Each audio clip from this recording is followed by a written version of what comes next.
Bonjour à tous et bienvenue dans votre JT sur Book TV.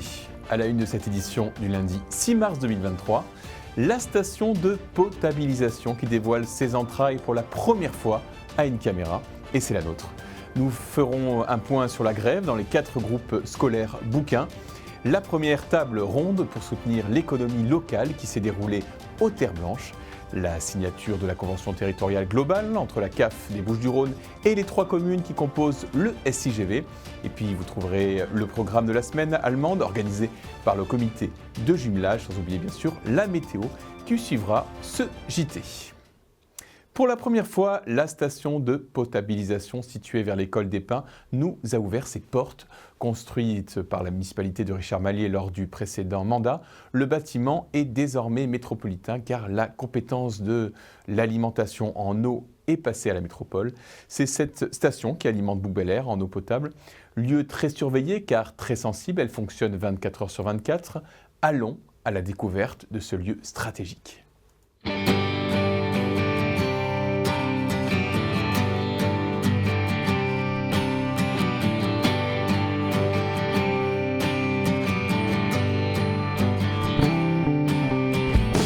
Nous sommes à la station de potabilisation de Bouc-Bel-Air.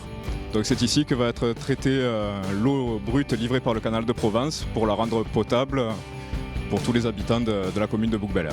C'est la seule usine de potabilisation sur la commune. Donc toute l'eau potable consommée par les abonnés est traitée ici même.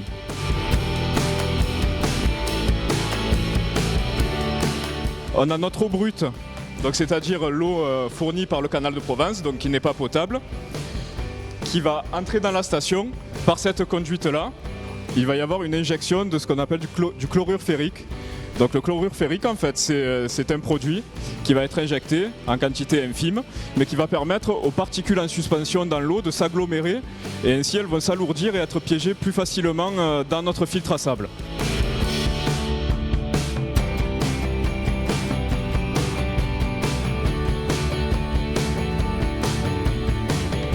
L'eau va passer au travers du sable, donc toutes les particules en suspension vont se retrouver piégées dans le sable. Et ensuite, cette eau va aller plus bas, donc dans une réserve qu'on va pomper pour envoyer sur nos 2 réservoirs qui ont une capacité de 1500 mètres cubes qui sont situés un petit peu plus haut.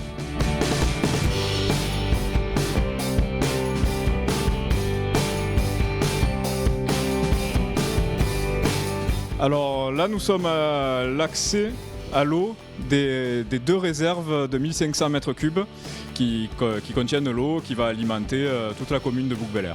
Donc c'est de l'eau qui provient directement de la station de filtration. Elle est pompée pour être stockée dans ces 2 cuves-là.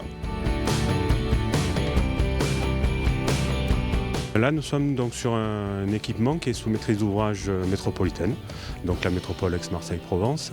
Et nous l'avons confié donc à un délégataire, qui est la Société des eaux de Marseille, via une délégation de service public.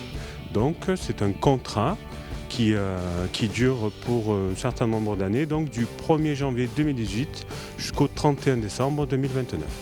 Comme la compétence a été transférée à la métropole, eh bien la commune a dû transférer le bâtiment et le foncier qui va avec à la métropole. Voilà. Mais en tout cas, c'est les bouquins qui l'ont payé par le prix de l'eau qu'ils ont payé à l'époque.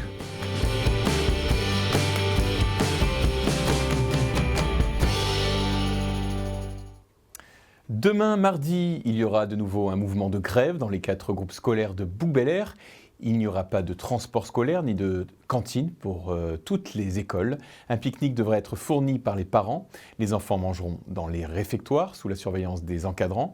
Il n'y aura pas de service minimum d'accueil ni de garderie pour les écoles dont tous les enseignants sont grévistes. Tel est le cas pour l'école élémentaire de la Bergerie et l'école élémentaire de Dieu. En revanche, fonctionnement normal de la garderie du matin et du soir pour les écoles ouvertes, à savoir l'école maternelle des Pins, l'école maternelle de la Salle, l'école maternelle de la Bergerie, l'école maternelle Virginie de Dieu, l'école élémentaire de la Salle et l'école élémentaire des Pins. Une mise en place du service minimum d'accueil seulement pour les écoles dont certains enseignants sont grévistes sera mise en place. Les élèves ne pourront être répartis dans les autres classes dans les établissements suivants: école maternelle des Pins, école maternelle de la Bergerie, école maternelle Virginie de Dieu, école élémentaire de la Salle. Tous ces détails sont bien sûr à retrouver sur bookbellair.fr. Mardi, la municipalité a organisé pour la première fois une table ronde pour soutenir l'économie locale. C'est une volonté du maire et de son adjointe Maëva Gautelier de rassembler les acteurs économiques comme la Chambre du commerce et de l'industrie et la Chambre des métiers et de l'artisanat pour mieux pointer les difficultés des entrepreneurs bouquins, mais aussi pour mieux proposer des aides. Nous étions à cette table ronde.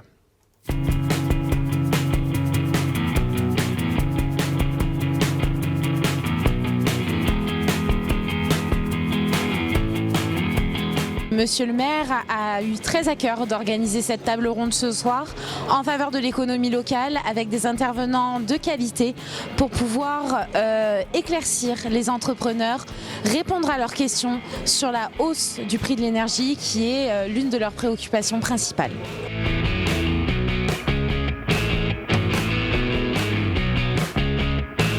C'est important quand on est artisan ou commerçant, on est souvent seul dans son travail, on est souvent seul dans ses papiers, on est souvent seul dans plein de choses et là on apporte de l'aide et des personnes ressources.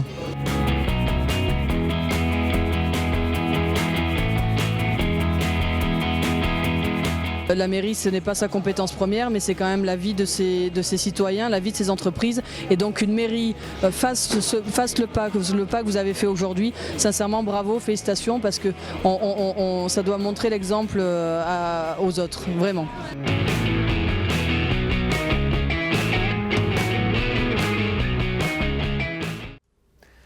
En bref, sachez que le syndicat intercommunal du Grand Vallat a signé une convention territoriale globale avec la Caisse d'allocation familiale des Bouches-du-Rhône. Cette convention permet de coordonner les actions de l'ensemble des acteurs sociaux de notre territoire pour offrir des services de meilleure qualité et plus adaptés aux besoins des administrés dans les domaines divers comme la jeunesse, le logement, le handicap ou encore l'inclusion numérique et l'accès aux droits. On écoute deux représentantes de la CAF au micro de Book TV.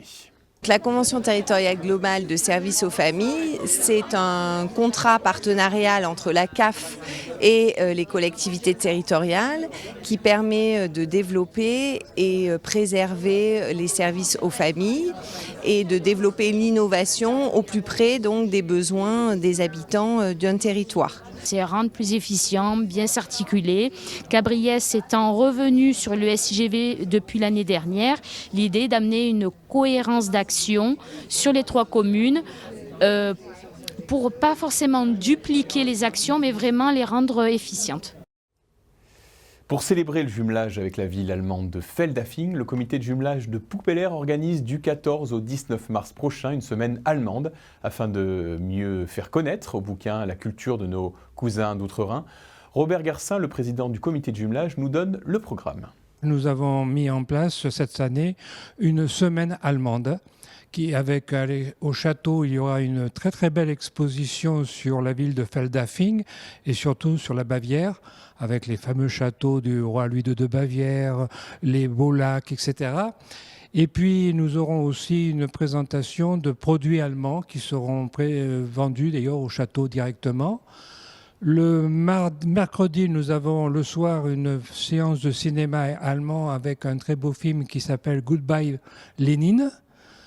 Le vendredi soir, nous avons une conférence avec une conférencière qui vient de Munich, directement nous présenter la ville de Munich dans le courant des siècles avec tout ce qu'elle a mené. Puis ensuite, le samedi, nous avons notre fameuse fête de la bière. Alors, ce n'est pas l'Oktoberfest, mais ça se fait à Munich puisque c'est en octobre. Nous, ça sera au mois de mars. Mais nous avons ça aux Terres Blanches, dans la salle Charles-Aznavour. Voilà, c'est tout pour cette semaine. Dans un instant, la météo de Sylvain. Bonne semaine à tous.